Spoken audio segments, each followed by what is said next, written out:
E o repórter Ronaldo Félix e o cinegrafista André Almeida acompanharam a ansiedade do primeiro jogo da Copa na capital federal. Suíça e Equador estrearam no Mané Garrincha.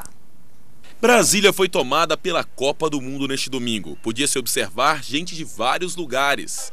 Arrastando um portunhol, conversamos com alguns torcedores. ¿Le gusta la Copa? Sí, sí, espectacular, la organización, la gente, la policía, súper bien, tranquilos. Hemos llegado 6 días manejando, sí, muy amable. ¿Qué le gusta más? El estadio, la estadio. Sí. Es grande, sí, es importante, mucho personas. Encontramos pessoas de Goiás que foram à capital federal assistir o jogo e levaram consigo a camisa dos times goianos. Estou muito animado pro jogo e acho que vai dar a Suíça. Suíça, quanto o resultado? 2-1 Suíça. E aí, quem que vocês vão torcer aqui hoje?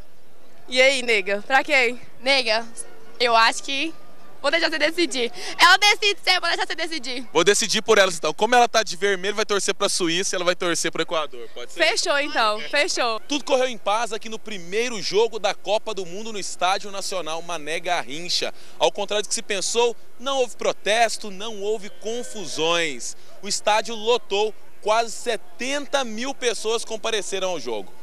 A segurança foi impecável, várias ruas isoladas, tudo muito tranquilo, sinalizado, muitas viaturas, polícia a cavalo, polícia de moto, voluntários auxiliando, saiu até melhor que o planejado.